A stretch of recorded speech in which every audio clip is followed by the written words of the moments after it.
तम नित्यं ध्यायन्ति योगिनः कामानं मोक्षदं चेवमोक्षाय नमो नमः। श्री महावीर स्वामी भगवान की जय हो। आचार्य भद्राचार्य महाराज की जय हो। रवि श्री आचार्य महाराज की जय हो। देवानी माता की जय हो। धर्म की जय हो। पंच परमेश्वरी भगवान की परम पुराण महाग्रंथ की जय हो। राजा श्रेणी प्रश्न कर रहे हैं गौतम स्वामी जी से, और गौतम स्वामी जी ने बताया कि किस तरह ये कालों की भू भूमि आई, और उसके बाद जब चतुर्थ काल आया तो गर्म भूमि आई, आकाश के पंखा में करना। और जब गर्म भूमि आई तो अब जो कल्प वृक्ष थे वो समाप्त हो गए। वहाँ की जो प्रजा थी उनको भूख लगने लगी, और भूख लगने लगी तो उनको जब कुछ खाने पीने को नहीं मिला तो तब आकुल व्याकुल होकर वो कहाँ पहुँचे? नाभि राय जी के पास।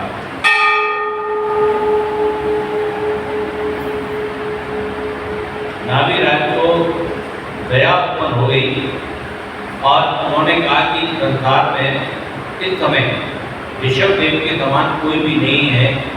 उनके जन्म समय में रत्नवृत्ति देवों का आगमन, प्राणियों को उत्पन्न होना, ऐसे अतिशय युग के जो भगवान है उनका समीप जाकर आजीविका का प्रश्न पूछो।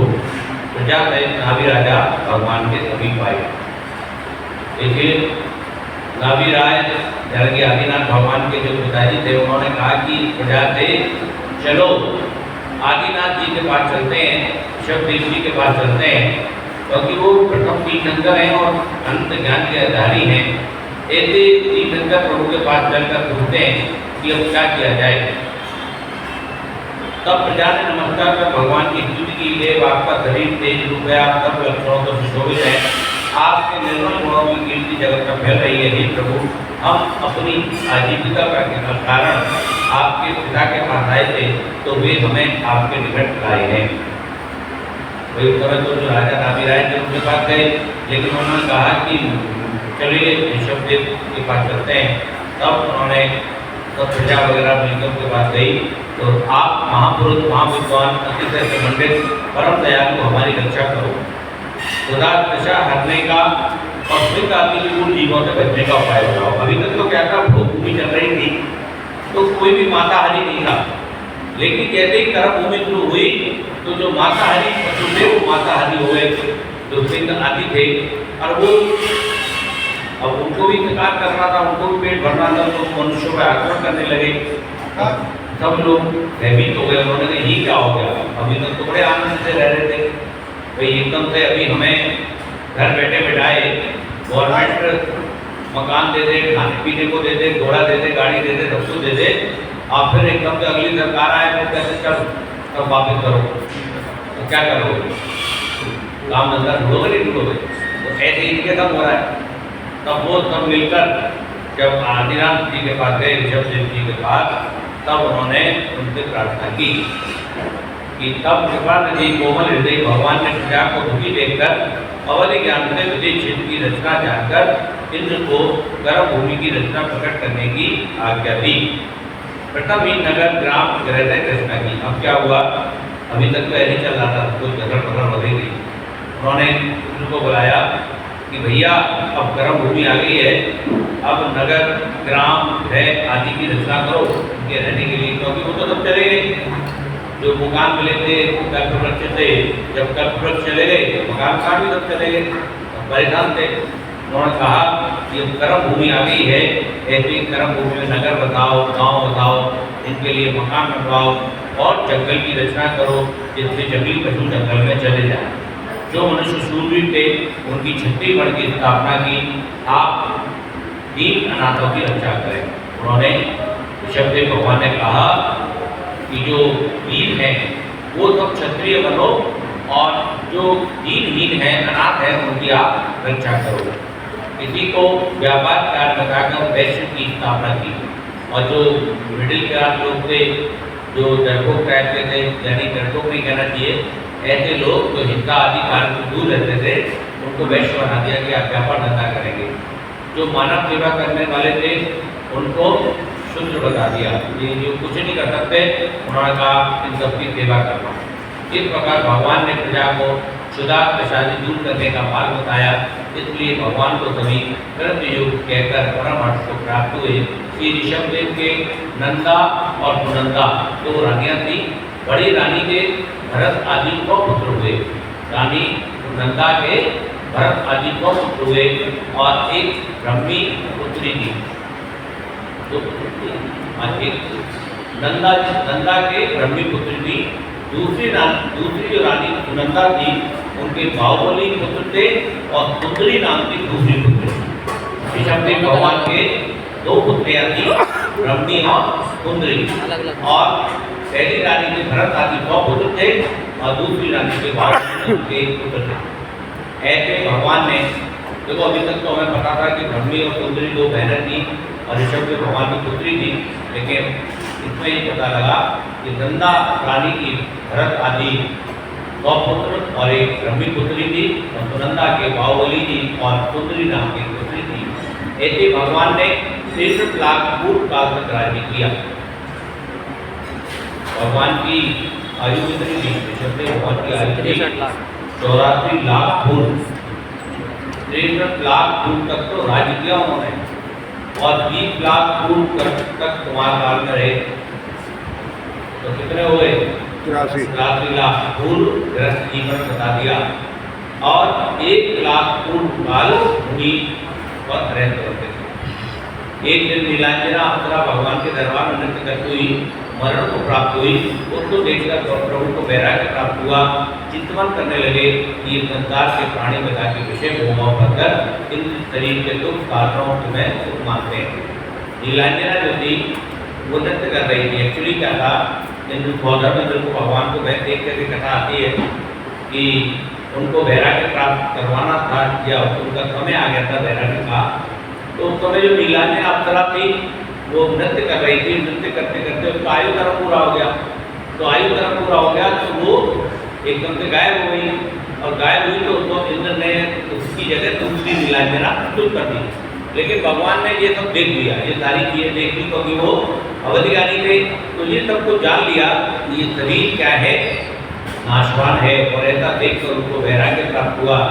तो उन्होंने कहा ये प्राणी धृता ही विषय भोगों पककर शरीर के सुख कारणों में सुख मानते हैं। कोई पराधीन नौकर है, कोई कौमी बनकर दूसरों की आज्ञा मानते हैं, कोई मान के कारण गर्व से भरे वचन बोलते हैं।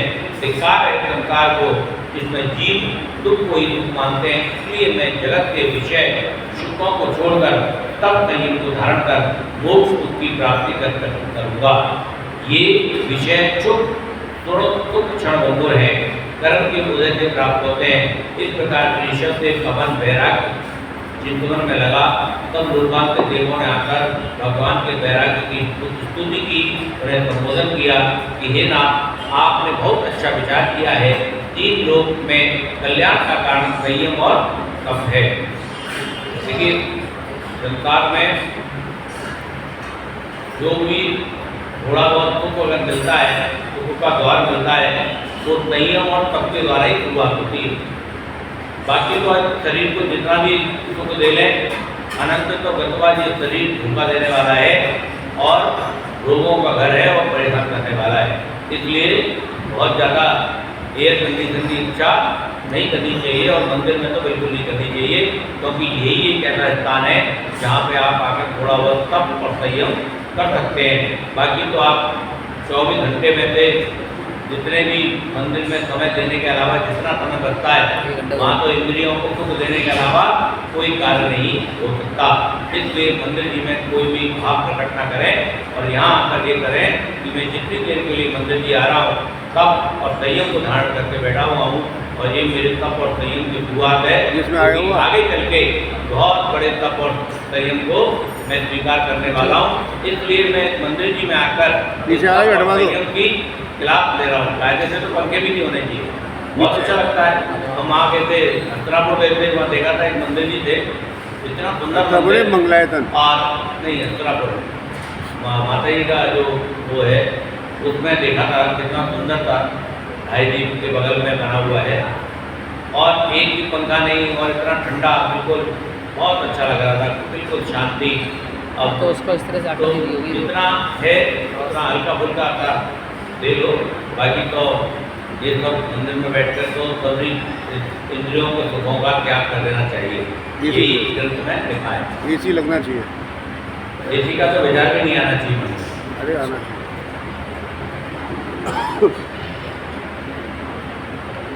इस प्रकार लोकांतित देवों ने कहा कि हे नाथ, आपने बहुत अच्छा विचार किया है। 3 लोगों में कल्याण का कारण संयम और अभय। भरत क्षेत्र में मोक्ष का मार्ग बंद हुआ था, तो आपके आने से फिर खुल गया, क्योंकि भरत क्षेत्र में भो भूमि आ गई।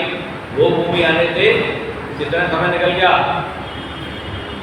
कितना निकल गया 9 पूरी नहीं मतलब धुल जाएगा।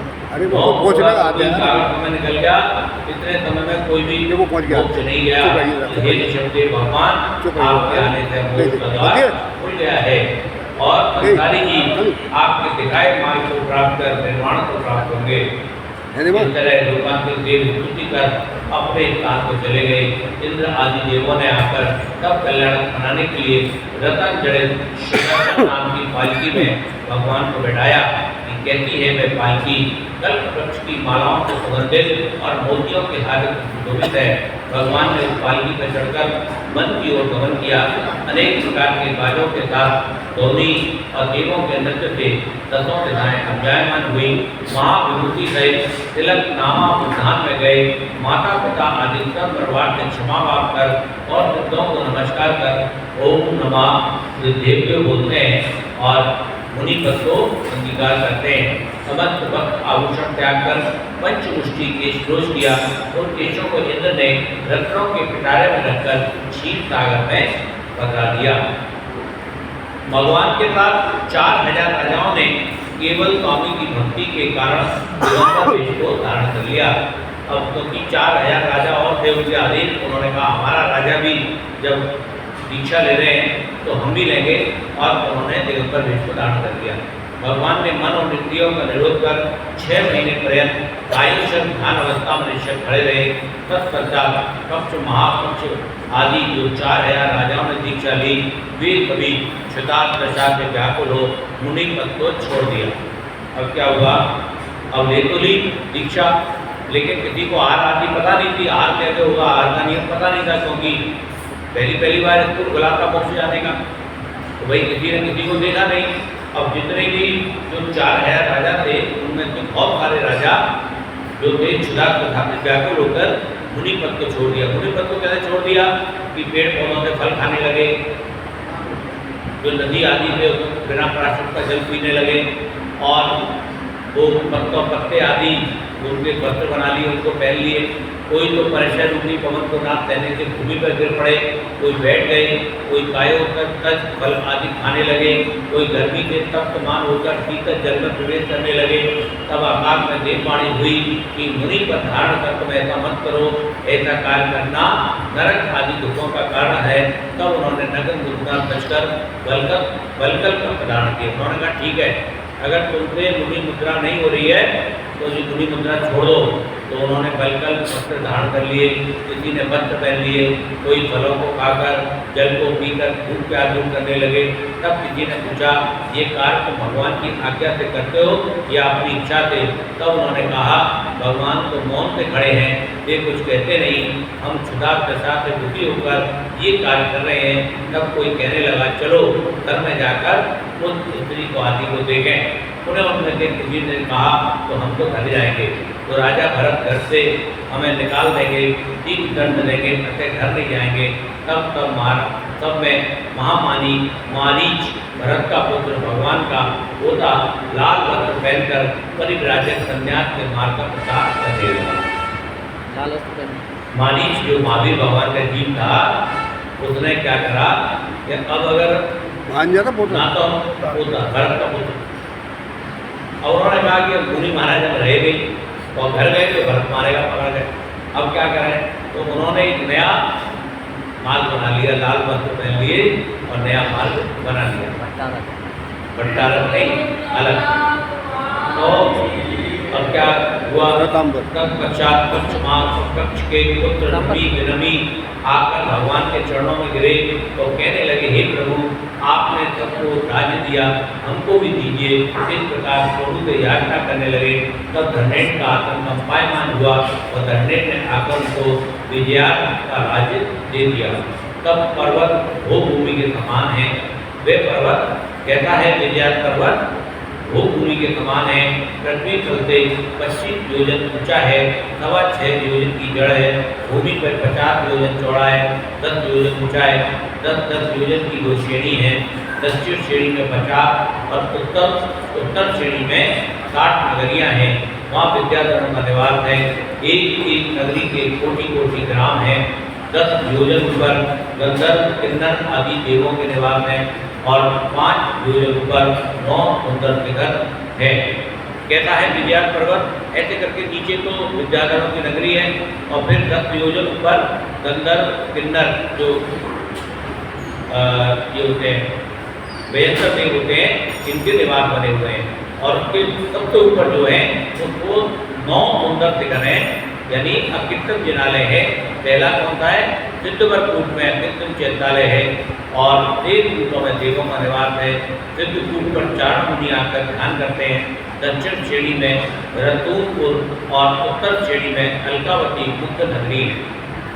विद्याधरों की नगरी में स्वर्गलोक के समान सदा उत्सव होते रहते हैं। बड़े बड़े दरवाजे हैं, युगल कपाट हैं, स्वर्ण के कोट हैं, गंभीर खाई है, वन वापी कुआ सरोवर आदि के मान को हमारे वहाँ सर्व ऋतु के धान फल फूल सदा प्राप्त होते हैं। सर्व औषधियाँ मिलती हैं, सर्व काम का साधन है। सरोवर कमलों से भरे हैं, हंस क्रीड़ा करते हैं। दही दूध मक्खन मिठास जल के झंडे बहते हैं। बावड़ियों में स्वर्ण मणियों की चिड़ियाँ हैं, कमल खिले हुए हैं, कामदेव समान गाय हैं, पर्वत समान अनाज के ढेर हैं। मार्ग धूल कंटक पत्थर कांटों में रहित है, अति गहन वृक्षों की छाया है। चातुर्मास में एक मनवांछित बरसते हैं। ऐसा नहीं कि बहुत कम बरते या ज़्यादा बरते। वेगों की ध्वनि आनंदकारी है, शीत उष्ण की बाधा नहीं है। एक का मौसम रहता है 20 डिग्री का 18 डिग्री का। विद्याधरियों कोई कमल की प्रभा समान है, कोई महासुगंध वाली है, कोई फूलों के सुंदर आभूषण पहनती है, कोई चंद्रमा समान ज्योति रूप है। वे विद्याधरियाँ देवंगनाएं समान सुशोभित हैं। विद्याधर पुरुष शूरवीर समान पराक्रमी, आकाश में गमन करने में समर्थ हैं, सुंदर क्रियाओं को करने वाले हैं, न्याय मार्गी है, देवों समान है। प्रभा जिनकी ऐसी अपनी रानियां सहित विमान में बैठकर 2.5 दिन में जहाँ उनकी इच्छा होती है वहाँ विहार करते हैं। इस प्रकार दोनों श्रेणी के विद्याधर देव कुल इष्ट भोगों को भोगते महान विद्याओं के धारक है। कामदेव समान रूप चंद्रमा समान सुख धर्म के प्रताप से प्राणी सुख संपत्ति को प्राप्त करता है। इसलिए एक धर्म का ही प्रसार करना चाहिए और ज्ञान रूपी कुल से अज्ञान रूपी अंधकार को नाश करना चाहिए। ये विद्याधर के बारे में आपने बहुत कम पढ़ा होगा। विद्याधर 3 चीज हो गई हो। एक तो भूमि गोचरी पुरुष जो भरत क्षेत्र में जो विजयात पर्वत है, ये भी भरत क्षेत्र में है। और ऐसे 34 विजयात पर्वत हैं पूरे जम्मूद्वीप में, एक जम्मूद्वीप में। और 2.5 द्वीप में कितने हैं? 34 बजे 170 विजयात पर्वत है। और 170 विजयात पर्वत में ऐसे एक पर्वत पर 110 विद्याधरों की नगरी है, जिसमें एक कोटि ग्राम बने हुए हैं। और वो वहाँ पूर्णते वहाँ पर जन्म मिलता है, तब जाकर वो वहाँ पर इतना तो भोगते हैं। मनुष्यों के समान ही होते हैं, लेकिन क्या होता है उनको विद्या होती है, रिद्धियाँ होती हैं, विमान होते हैं, सब कुछ उनके लिए सुखद होता है। जैसे चतुर्थकाल का प्रारंभिक समय होता है, ऐसा समय वहाँ पर रहता है। कोई भी किसी तरह का कष्ट उनको नहीं होता, सब तरह की सुविधाएँ वहाँ पर उपलब्ध हैं। कोई जो कथाएँ भी होती है वो कथाएँ मंद होती है, तो वहाँ से गीत जो है वहाँ से कथाएँ होते हैं। ऐसा यहाँ पर विद्याधरों का वर्णन जैन शास्त्रों में मिलता है। इसके अलावा शास्त्रों में पढ़ेंगे तो मुझे नहीं लगता वहाँ पर विद्याधरों का वर्णन होगा। तो यहाँ पर अब हम आगे बढ़ेंगे कि ऋषभदेव भगवान ने आगे क्या किया, किस तरह लोगों को मुनियों को आहारचर्या आदि बताई। और एक सूचना और है, उपाध्याय वैष्णव सागर महाराज 31 मई को जयपुर हाउस में मोती करके बड़ा मंदिर, अग्रवाल बड़ा मंदिर है, वहाँ से सुबह 5:30 बजे चलकर 6:15 बजे तक जयपुर हाउस मंदिर जी में मंगल प्रवेश करेंगे और 5 जून तक यहीं पर उनका मंगल प्रवास रहेगा। 3 जून को जो 5 जून को रथ यात्रा निकलनी है, 3 जून को रथ यात्रा में 3 पात्र होंगे। जो शांतिनाथ भगवान की मूललाइन प्रतिमा जो इस मंदिर जी में सबसे पहले स्थापित की गई, वो मूललाइन प्रतिमा शांतिनाथ भगवान की रथ में विराजमान होगी। एक खवाती जो प्रतिमा जी को लेकर रथ में बैठेंगे और एक दासी जो रथ को चलाएंगे और एक कुबेर जो रत्नों की वर्षा करते हुए चलेंगे। 3 बोलियाँ 3 जून को यहाँ मंदिर जी में होगी। तो वह प्रवचन के समय आप सब में से जितने महावीर जयंती पर भावना भाई कि हम भी खवाती बने, सारथी बने, कुबेर बने, उनके लिए एक और सुंदर मौका मिल रहा है। और ये मौका जयपुर हाउस वालों को अगली बार कब मिलेगा कोई गारंटी नहीं है। इसलिए आप सभी लोग 3 तारीख का दिन सोमवार का दिन है, महाराज जी के प्रवचन में आएँ। उसी समय में ये तीनों बोलियाँ लगाएंगे। आप सब भावना पाएँ और सब कोशिश करें कि हमें ये सौभाग्य प्राप्त हो। बोले शांतिनाथ भगवान की जय हो। जावाणी के ध्यान से पूजन होगा लो तो वाणी मत करो सदा दे पूजो हे निर्वाणी भारती जो जपद नहीं जो तेजी सदा करे हे भजवंत को गुरुसेवा निधन। बोलो जिनवाड़ी माता की जय हो। देखिए प्रवचन जो है वो अभिषेक के बाद, शांति धारा के बाद, क्योंकि गर्मी बहुत ज़्यादा है, महाराज जी को हाल के लिए जल्दी जाना होगा, इसलिए उनके मंगल प्रवचन यहाँ पर शांति धारा के बाद ही होंगे। और उसके बाद आप सब लोग जो समय रहेगा वो यहाँ पर 7:30 बजे तक आ जाए।